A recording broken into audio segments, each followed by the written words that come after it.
Alright, today we're going to talk about you should install a Cobb flex fuel kit on your car. So this is my 21 STI. Has the Cobb next gen flex fuel kit installed. I bought this a couple years ago. I think it was on sale for about $2,300. I think you can pick them up for about $3,000 now. And I'll tell you right now, the install for the flex fuel kit's pretty bad. I mean, I'd say on a scale of 1 to 10, it's probably like an 8.5 or 9. The biggest pain in the ass is that the directions aren't very good from Cobb. They don't really give you directions for the complete kit install. You have to look at the directions component by component. So the best way to do it is to look at every single component install's directions and then figure out how you're going to make everything work out with the kit. I'd say it took me maybe a day and a half. Wasn't too terribly bad, but like I said, having to look at all the different component directions did kind of suck. But I mean, I think I paid about $2,300, $2,400, and to get the off-the-shelf tune, it's really not a bad deal. I think it's probably around like $3,000 now. I still think even at $3,000, it's not a bad deal that, you know, when you get the OTS tune included with that as well. As far as numbers go,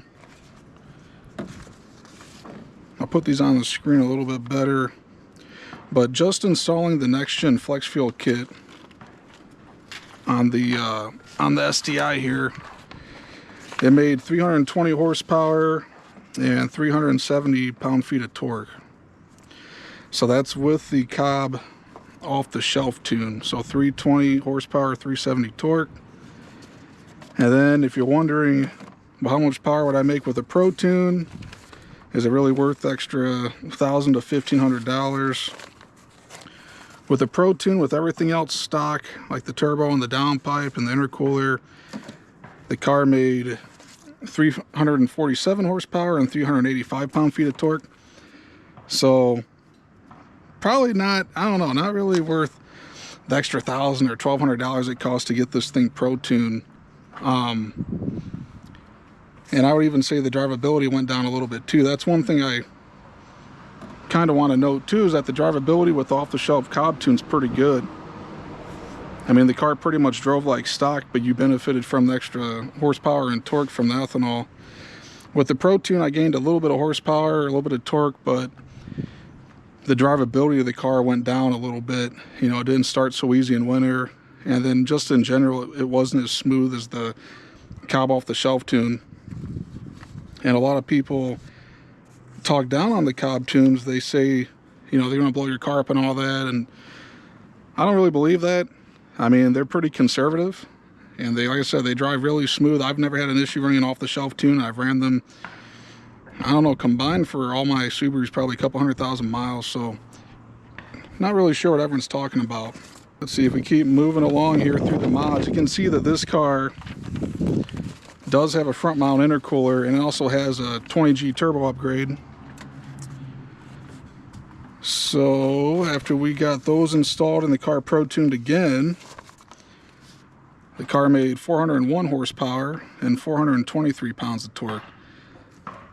And if you're wondering if you should maybe upgrade from a VF48 to a 20G, I would definitely say that it's worth the time and the money, because it really improves that power band. With the VF48, usually your power bands, it's mostly strong between 3,500 and maybe 4,500 to 5,000, but then you start losing power in the higher RPM range. The turbo just kind of runs out of breath. With the 20G, you pretty much get the same mid-range punch, probably around, I don't know, 3,500, a little bit higher than that, maybe up to 4,000 almost. You get the full punch of that 20G, but the horsepower is going to carry through all the way up to redline, about 6,700, 6,800 or so. And it doesn't really sound like a big deal. I'm going to put the dyno sheets on the screen, but let's see which one here. So I'm going to put one of the dyno sheets with the VF48, and you're going to see how the horsepower is going to start dropping off after about 5,500 RPM. It actually goes from about 350 horsepower, and it's going to drop down to about 300 there at about redline. And then if we look at the 20G dyno chart, you can see that the peak power there carries all the way from about 5,200 all the way over to about 6,500 and some change. It starts dropping off near that 7,000 RPM, but pretty much from about 5,500 all the way to 6,800, you're keeping all that horsepower that you're making from that bigger turbo there. So definitely a worthwhile upgrade compared to the stock VF48. As far as gas mileage and all that, a lot of people are going to say that with the E85 your car's going to pretty much burn about 30% more fuel, but that's really not true. I would say the gas mileage on this compared to gasoline, if I'm just driving on the interstate all day, I'd say the gas mileage is probably 15% less. It's not 30% like you'd think. It's really around like 15% less. I really don't burn too much more ethanol than I do gasoline. And especially with the way fuel prices are, I think 87's $4, premium's probably almost $5. Premium's about almost $5, but ethanol is sitting about $2.20 in town, so you're really getting a lot of benefit there. I like how the dogs are freaking out. The only con really with ethanol is that you have to increase the frequency of your oil changes depending on the miles you drive. So, God, I wish these dogs shut the hell up. Usually you change your oil about 3,000 or 3,500 miles, but on ethanol you're probably really looking to change it about every 2,000. At least that's what I do. What'll happen is you'll check your oil or something like that, and when you go and smell it, you're gonna smell that ethanol. And if it's real strong, you're going to know that you really need to change the oil in your car. You really don't want a lot of that ethanol inside your oil. You probably got to worry too much about it, but I mean, you do probably increase the risk of bearing wear. So you really want to make sure that you're frequently changing the oil in your car when you're running ethanol. I don't know what the hell is going on, dude. Nah, no, yeah, we was just saying, like, I was waiting for the damn dogs to stop barking, and then some person was like in front of my house, like right on some skateboard thing, and wiped out and just laid there on the ground for like 30 seconds. Anyways, I don't really remember what the hell I was talking about, but I guess back to like the benefits of running ethanol on these. I mean, especially on the EJ, they're so prone to detonation and the ringland failure that you really want to run the ethanol for that added octane benefit. I don't really remember what the number is. Isn't it like 104? So you're pretty much comparing running premium 93 compared to running E85, which I think has an octane rating around 104, 103 or something. Maybe it's higher. I'm not really sure how high it goes, but I know it's drastically higher than on 93. So like I said, you're really getting that knock protection, that detonation protection, more so than what you would have with 93, and especially on an engine like an EJ that's so sensitive to those detonation events. You want to make sure you're running a fuel that has that knock resistance.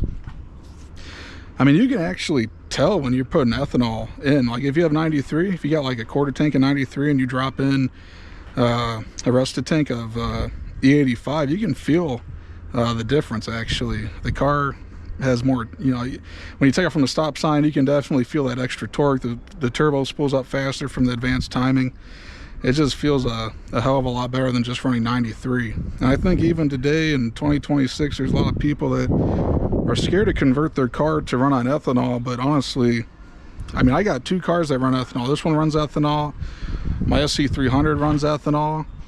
And it's just quite the improvement over 93. I would definitely, if you're thinking about making that jump to it, I would definitely do it. There's really nothing to be scared of. I mean, besides just more frequent oil changes, I really don't see any other situations where it'd be a bad idea. I mean, yeah, change the oil every 2,000 miles does suck, but you're going to appreciate having that extra power when you're driving around compared to like a 93 car. I mean, especially an STI where they don't have a lot of torque down low, because the displacement's 2.5, but I mean, these days, an Acura minivan or SUV's got like a 3.5, and so, taking off from the stop sign, you really can use all the extra torque and shit that you need, so you're not getting blown away by a goddamn minivan or something. Anyways, I'm gonna wrap the video up. So if you like the content, go ahead and like and subscribe, and I'll talk to you guys later.